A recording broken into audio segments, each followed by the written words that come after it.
আন্তর্জাতিক অঙ্গনে বড় শক্তিগুলোর সম্পর্ক কখন কোথায় বদলে যায় তা বুঝে ওঠা বেশ কঠিন।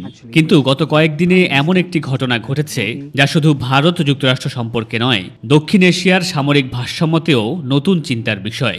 মার্কিন যুক্তরাষ্ট্র ভারতকে $93 মিলিয়ন অস্ত্র বিক্রির অনুমোদন দিয়েছে।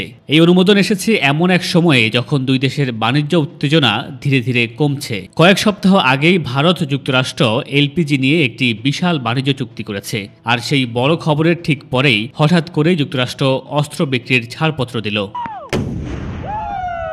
যে অস্ত্রগুলো ভারত পাচ্ছে সেগুলো নতুন নয়, বরং এমন অস্ত্র যেগুলো ভারত অতীতে পাকিস্তানের বিরুদ্ধে অপারেশন সিন্দুরে ব্যবহার করেছে। বাংলাদেশের মানুষ নিউজের মাধ্যমে এই নামগুলো শুনে থাকবেন, জ্যাভলিন এবং এক্সক্যালিভার। আন্তর্জাতিক নিরাপত্তা বিশ্লেষকরা বলছেন এই প্যাকেজ আসলে ভারত মার্কিন সামরিক ঘনিষ্ঠতার এক নতুন সংকেত। ভারত পাচ্ছে 100টি জ্যাভলিন, অ্যান্টি টাস্ক মিসাইল আর প্রচুর পরিমাণ এক্সক্যালিভার আর্টিলারি শেল।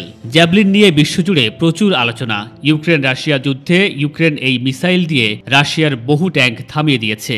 এক সৈনিক কাঁধে তুলে এমন শক্তিশালী ট্যাঙ্ক ধ্বংস করা, এটাই জ্যাভলিনের ভয়ঙ্কর সক্ষমতা। মজার বিষয় হলো ভারত বহু বছর ধরেই এই জ্যাভলিন চাইছিল, কিন্তু 2010 সালে যুক্তরাষ্ট্র ভারতকে দিতে অস্বীকার করে। কারণ হিসেবে উঠে আসে ক্রিটিক্যাল টেকনোলজি ট্রান্সফার আর পর্দার আড়ালে পাকিস্তানের কঠিন আপত্তি। পাকিস্তানের ভয় ছিল রাজস্থানের মরুভূমিতে তাদের ট্যাঙ্ক ব্রিগেড ভারতীয় জ্যাভলিনের সামনে টিকতে পারবে না।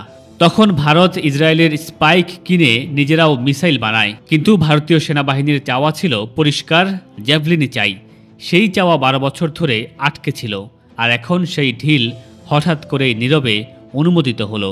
শুধু জ্যাভলিন নয়, এক্সক্যালিভারও সমান গুরুত্বপূর্ণ। এই বিশেষ আর্টিলারি শেল আকাশে উঠে নিজের পথ ঠিক করে টার্গেট খুঁজে নেয়। অপারেশন সিন্ধুরে পাকিস্তানের বিরুদ্ধে ভারত এগুলো ব্যাপকভাবে ব্যবহার করেছে।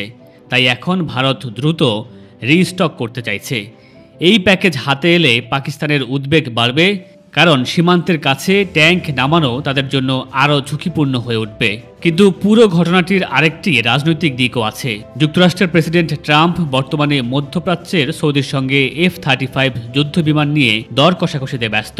ইসরায়েল শর্ত দিয়েছে সৌদির F-35 যেন ইসরায়েলের ভার্সনের চেয়ে কম শক্তিশালী হয়। সেই আলোচনার ফাঁকে ভারতকে অনুমোদন দেয়া এটিকে অনেক বড় কূটনৈতিক বার্তা হিসেবে দেখছেন অনেকেই। ভারত মার্কিন সম্পর্ক কখনোই পুরোপুরি খারাপ যায়নি। কোয়াড, ইন্ডো প্যাসিফিক স্ট্র্যাটেজি, সামরিক যোগাযোগ সবই আগের মতোই চলছে। শুধু ট্রেড ট্যারিফ নিয়ে দুই পক্ষের গোলমাল হয়েছিল। কিন্তু এখন মনে হচ্ছে এই নতুন চুক্তির মাধ্যমে সেই উত্তেজনা অনেকটাই দূর হয়েছে।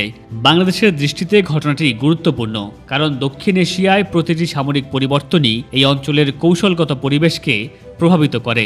ভারতের অস্ত্র আপগ্রেড মানে তার প্রতিরক্ষা প্রক্ষেপণ ক্ষমতা আরও বাড়বে, আর সেটি আঞ্চলিক নিরাপত্তার হিসেব নিকেশে নতুন সমীকরণ তৈরি করবে। বাংলাদেশ কতটা প্রস্তুত, এই প্রশ্ন থেকেই গেল।